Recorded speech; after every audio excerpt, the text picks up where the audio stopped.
What's up guys, I'm Newbie Dave and today we're building a pumpkin patch. Let's get started.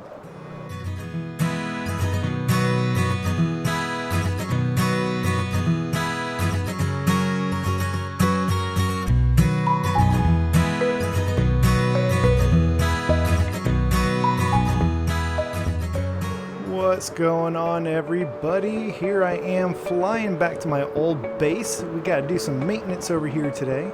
First of all, I want to apologize for the lack of a weekend update.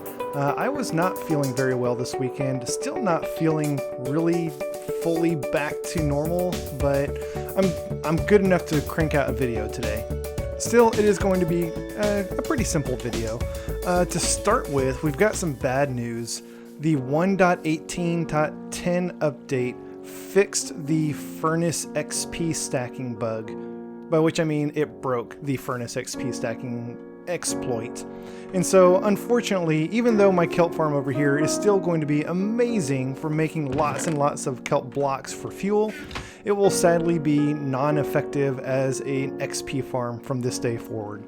So to commemorate this great occasion, I will do one final pull on this thing and get the last bit of XP that we will ever get from it right there. From here on out, if I look at my XP bar, I'm at level 315, which I gotta say is pretty amazing. This is the highest level I've ever been in this game. We'll take another pull and nothing. We're just back to normal XP gains from furnaces and smokers and blast furnaces from now on. So that is sad. And that's actually one of the reasons that I needed to come back to my base today, is because I need a new, reliable, steady form of XP to mend my weapons and my tools and everything. And fortunately, I already have one in the form of my gold farm over there. The gold farm, it doesn't produce XP quite as fast as just pulling it from a smoker or a furnace once it's all been banked up, but it's fast enough to repair my tools. And so I can just use my gold farm, rotate through all my tools, get a bunch of XP, and then turn it off. But before I use it for that purpose, I need to fix something. Because last episode, when I built that new smokehouse over at my new base, I brought some pigs back from this old base to my new base. I found some pigs over here in this field somewhere, put them on some leads, took them through the Nether, and brought them over to my new base. In order to do that, I had to move some things around in the Nether.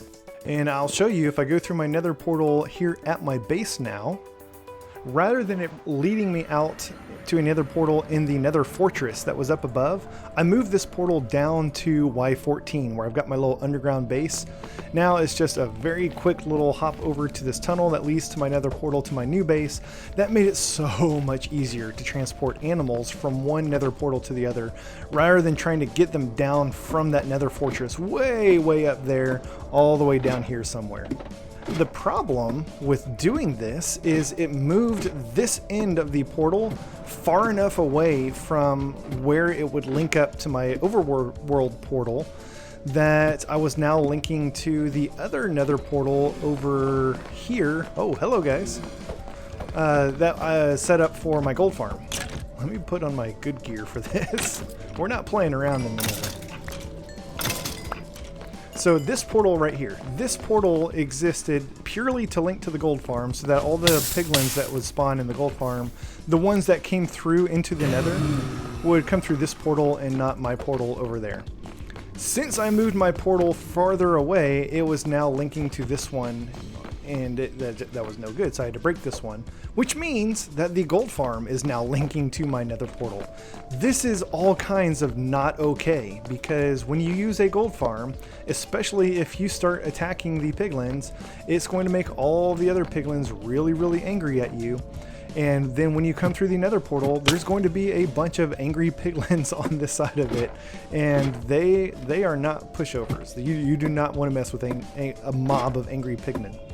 So what I need to do, and I don't know why I came back down, I need to break down that other Nether portal for the gold farm and move it somewhere down near my portal so that the two portals link up in the overworld and Nether the way that they're supposed to, like they did up here.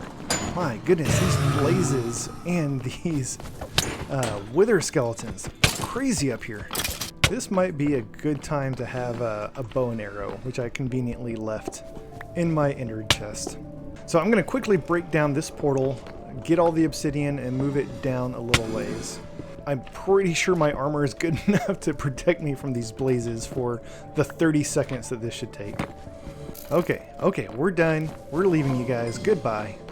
Okay, before we set anything up over here, we need to go check out the coordinates on the overworld so we can get as close as possible to where this thing needs to be in the Nether. So first, let's take a look at the coordinates for this portal. It is 1871 341. Coordinates in the Nether are 1/8 of that in the overworld in the X and Z directions, and so we can divide the X and Z coordinates by 8, and we get about 2 and 43. That is almost exactly where the Nether portal is that links up to this one in the Nether. So now let's head over to the gold farm and we'll get the coordinates for that portal. And we'll just check this one that's closest to my base. The other ones are going to be farther away than this one. So as long as we can get this one to link up properly, then all the other ones should as well. So this is at about 155. I guess the 5 doesn't really matter because this thing's actually really wide. So we can say that it's about at 2, it's going to be about 20 for the Z coordinate in the Nether. So that's where we need to build a Nether portal in the Nether to link up to this one. But more importantly, it needs to be down at about the same Y level as our other Nether portal. So I can actually just take this one since it's going to link up to the one that I don't want it to link up to. So I need to dig over to about Z20 in this direction. So yeah, we'll go this way to about Z20. It's not going to be that far. These things are super close in the Nether. So right here, 220, and it's at about the same Y level. So let me dig out right here. We'll make room for a Nether portal. I don't think it got enough obsidian. I must have missed a couple of blocks when I was breaking it down. But that's okay because I brought a chest with obsidian and flint. Okay, so fingers crossed, if we light this one and go through, this should link up to the gold farm. Excellent. But more importantly, the gold farm should link back to it. So let's go back through and make sure we link up in the Nether. Yes, excellent. Now, let's make sure that we didn't break the other Nether portal. So the one right over there should still link to our base. And I'm actually going to leave a little gap here so that the piglins that spawn on this side, well, yeah, they'll have a place to spawn. And then I'm just going to fill in this tunnel. I can't think of a reason why I'm ever going to want to go down there. I might leave like 1 or 2 blocks just to kind of remind myself there is something down there and it's right here, but I'm not going to leave the tunnel there. So go back through here. This should still link to our base. Beautiful. And if we go back through it, it should still link to the one in our little work area in the Nether. Excellent. So we have fixed the gold farm. The gold farm, we can turn that back on and use that for XP now and not have to worry about there being a horde of zombie piglin, or just, I guess they're just piglin, on this side of the Nether portal. That is beautiful. Now we can get on with today's build. So for today's build, I want to build a little pumpkin patch. And pumpkins and melons, this will work for both. They're not really something that I need vast quantities of, so I'm not going to be building an automatic redstone farm. Making an automatic redstone pumpkin farm is not terribly difficult. You plant the pumpkin somewhere, you surround all of 3 sides of it where you don't want the pumpkin to grow. Leave one side open, put an observer facing that block with a piston above it so that when the pumpkin grows, the observer fires the piston, which breaks the pumpkin, and then you scoop it up in either a hopper or a hopper minecart or something. Not terribly difficult, but I don't need that many pumpkins. They don't even grow that fast to begin with. So every now and then as I walk by and see that there's pumpkins, I can just go over, harvest the pumpkins manually, and I'm gonna get as many pumpkins as I need. So I'm gonna instead make something that I think actually looks a little bit nice rather than something that is super efficient.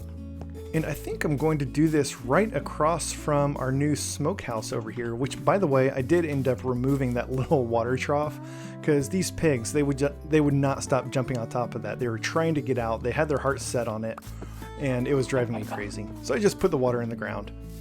So yeah, I'm going to put a little pumpkin patch over here, and I think the way that I'm going to do this, get out of here, egg. Just wanted to make sure I didn't get a chicken on top of my roof. The way I'm going to do this, it's not going to be one pumpkin patch. I can build as many of these as I want, and none of them are going to be terribly huge. So I think I'm going to start with one. Let me get out my shovel. I'll start with one kind of right here, I think. Yeah, maybe just like right here next to this lantern. Yeah, why not? So we'll put one right here. I don't think you don't need water to grow pumpkins. They will grow on their own. I don't think the water does anything to speed it up, but it does help since you have to till the ground to get like field blocks next to it. Actually, no, I'm not going to put it there because I don't want pumpkins to grow onto the path. So let me move it over just a smidge. So we'll put some water here. And what I was saying is the water I don't think makes the pumpkins grow any faster, but since you do have to till out the ground around it, the water will keep that ground tilled and it won't revert back to dirt. So I like to always have a nearby water source. Then what I'm going to do, I'm going to put a cobblestone wall on top of that and a dark oak plank on top of that. Then I'm going to put some trapdoors around this thing, which will actually help protect the tilled dirt from mobs, from zombies, from cows, from people like me, from accidentally jumping on this and breaking the stem, because pumpkins and melons, they take so long to grow. It takes a very long time for the stem to fully grow. And then once it finally does, it takes a long time for the pumpkin or the melon to grow. And so you don't want the stem to break because then you have to wait a long time for it to come back up. I'm going to help these things out and go ahead and bone meal them. And my resource pack, my Bedrock Tweaks resource pack that I'm using, the fully mature stem for pumpkin and melons are now different colors so you can tell them apart, which is pretty helpful. So I'm going to do something just like that. I'm going to remove this grass around it. And I guess we'll remove some of this dirt on this side as well to give the pumpkins a little space to grow. So yeah, just something like that. Very small, very simple. There's enough space on every side of this thing for all 4 pumpkins to grow. And yeah, it's pretty nice. I like it. I like that design. I'm going to do a second one up here now because I want more than 4 pumpkins. And that's something I like about this particular design is you can put one here, you can put one over there, you can kind of place them around to really make good use of the space rather than having like this huge dedicated area just meant to grow like 8 or 10 pumpkins. So I'm going to do the exact same thing for this one. I'm going to plant 4 more pumpkins here. And then I might do another one somewhere else, maybe back in that corner or maybe down near my storage building for melons.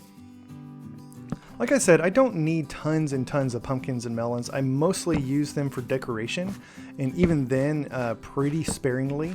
I do use a bit more pumpkins than melons simply because you can carve them and put torches in them to make jack-o'-lanterns, which make for good lighting sources because they're very bright and they will blend in with the environment a little bit better. So there is pumpkin patch number 2. I think now that I've got this in, I removed a little bit too much grass. I'm going to put some of the dirt back over here. So there's our 2 pumpkin patches. I think I'm going to do my melon patch over here. So I'll kind of clear out a little bit of space right here, put the water right there, and then we will build our little melon patch around this.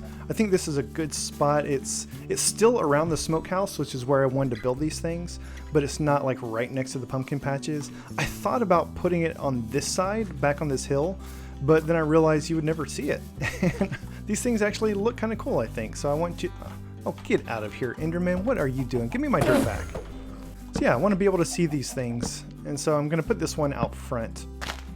And we'll go ahead and plant some melons in this one. So let me get my melon seeds out. And then we'll bone meal those. And so these, when they're fully grown, they're still green like the stems normally are. I guess it's just the pumpkin stems that have changed. They're orange now. So you can just look at the stems and see that those are pumpkins, those are melons. It's a really nice feature of this resource pack.